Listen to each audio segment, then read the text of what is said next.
Bill's flirtation with death exists and emerges throughout the entire movie and throughout the entire narrative. He seems to be at once in fear of something, in a type of anticipation, waiting, wanting, in fact, a bit anxious about what might come. Yet he knows he must face it. He knows he must persist forward. He must, in fact, be fearless and be willing to engage and, encounter and involve himself in all kinds of activities, behaviors, decisions, ideations, suicidal ideations, murderous, death-based concepts and ideas of what the future may hold. I think what we see in Bill is a type of controlled recklessness. He's not afraid. He's not so bold and willing to face death straight up. But he kind of likes to come at it from the side. He kind of likes to edge up next to it, be right in its face, let it kind of push him around a little bit, to actually smell it, to feel it, to be right next to it, but not to actually test it, to, push past the threshold. He gets right at the face of it. He gets right at the door. He's in its room. He is smelling it. He is tasting it. He is seeing it, hearing it. He is all up in it and of it. It hasn't happened. There's a particular transcendence that just has yet to happen. He's being transformed along the way because he's kind of delving into the lower realms of self and the lower kind of spaces and places of society and of this world, this eyes wide shut kind of world. However, he has yet to fully transcend over the threshold he desires for himself, that he knows he needs for himself. Perhaps Alice has a semblance of it. She has an idea of what that includes, and she watches him and she observes him and she analyzes him and she synthesizes all of this information that she has of him, past, present, hypothetical future. But there's something that she doesn't see, and that really bothers her. That's the one little jot or tittle. It's the yod and iota. It's the mote in the eye. In fact, you blink your eye to kind of get something out of your eye. If you got this little, rod in your eye that is causing you pain, you might want to click it out by blinking, and that hasn't worked yet for her. The provocation, the conversations, the begging, the wanting, the asking, the let's get high together. Every piece that she's tried has not yet provided Bill with his opportunity, what he needs in order to kind of fully express himself, to fully kind of become what he imagines himself to be. And so he finds himself, as many men do, in fact, like pushing on odd buttons, knocking on strange doors, talking to peculiar people, imagining versions of their self, their very kind of like masculinity differently. This happens in a hyper and a hypo and a kind of meso masculine way. This happens in all kind of variations across a spectrum of, say, masculinity, sure. But, that's just one kind of side of the dualistic kind of like concept, because the masculine and the feminine actually like work hand in hand. And here we find Bill, wrestling perhaps with his performance of masculinity among his peers. And as much as he wants to transcend into a higher realm, perhaps in a higher economic class, he perhaps embodies too much femininity for that transcendence into higher realms and higher classes. And so he looks to Alice, he finds himself thinking about suicide, thinking about his own death, wondering if it's just better just to die. Let it all go. Should I just hang myself tonight before I go home? Like, after all this, Nick's dead, Mandy's dead. I might as well just, jump off the bridge. So specifically, I think it's worth drawing our attention to when Bill returns to Domino's apartment and meets Sally and almost has an encounter there with her, which is very, it's not risk averse. Bill, even though in his professionalism and his wit and his charm and his success, he doesn't have a high level of risk aversion, meaning he's willing to risk it all, for a moment, for just an opportunity, for a kiss. I mean, and so is Alice in a way, willing to risk it all, so their risk aversion level is not like high and steep. It's like real low and kind of like accessible.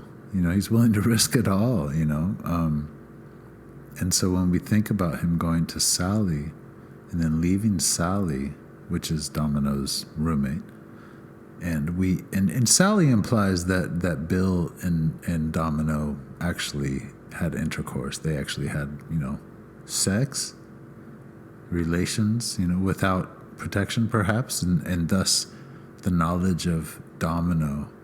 We don't know if this is true or not, potentially having HIV. This is just due to Sally's, biased testimony. Who knows what her intentions are? She seems super shady. But if we can imagine that what she's purporting is that Domino told her that Domino and Bill, in fact, had sex, and that since Domino has HIV, that Bill likely has HIV now, or might, And so the risk aversion level is, increasingly low. It's like willing to risk my very life for a moment, or, the crack of the whip on our back.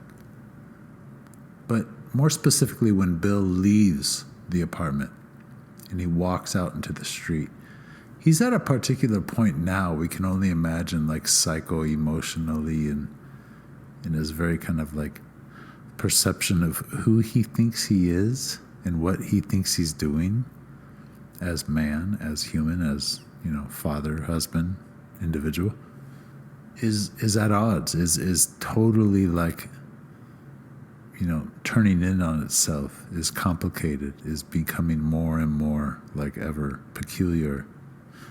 In that, he finds himself contemplating suicide. In fact, ideating his own death and how it might come. In fact, almost wanting that his life could be,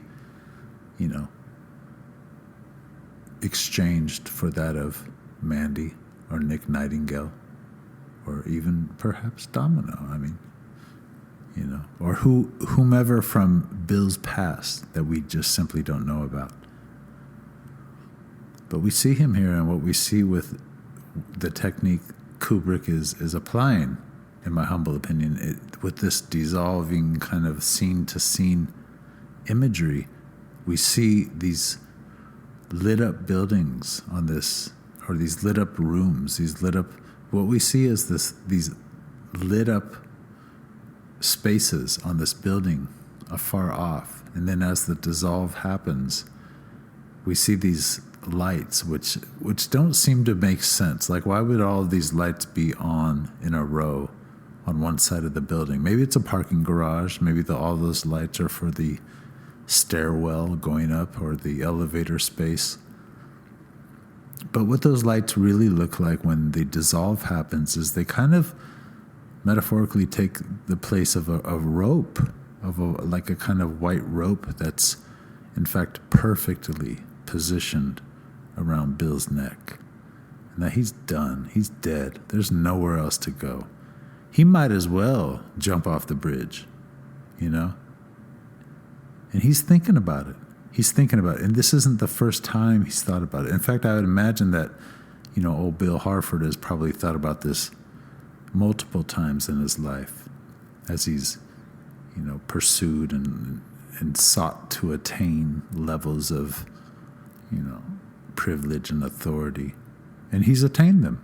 And here he is, attempting, endeavoring, thinking that perhaps he can even pass this next threshold. Like it's right there. He can see it. He can see it. He's been there. He went in. He crossed over the doorway of this, this old mansion and found himself in the space. And then was expelled. He was an outsider within, and then was rejected. There's no better, no more powerful kind of position to be in, perhaps, as an individual when we all like attempt to, transcend our perception of self and like go into some space that we think we might not belong. And then we find ourselves in there and we're doing the thing. And we're almost like looking at it like as an outsider within. We're taking notes, we're looking, we're observing, and interpreting and synthesizing our potential self within that space long term. And then we get ejected, we get rejected. We are put out. We do not meet the criteria to stay there. There's something very transformative about that. That's the low place. See, we endeavor towards this high transcendental place where it takes us beyond what we even thought we were capable of, or how people even perceived us throughout our entire lives. And then we're rejected, or we pull ourselves down, or something traumatic happens, and we're put back down into some low place where we have to like really reckon with the ire of it all, the muck and the mire and the transformative soup, And so we see Bill like walking the streets here, ideating about, his own, mortality. Should I remain? That's not even my daughter. My wife barely loves me. She fantasizes for somebody different, a butler. She would rather have a butler than me. I've worked my whole life to try to become this figure, this symbol, this person, this man, this kind of like identity. And it's not bearing the fruit. I've borne the cost. Where are my fruit?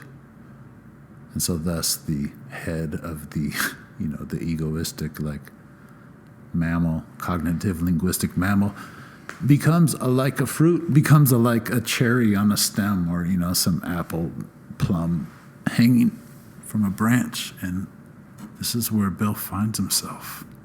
God forbid.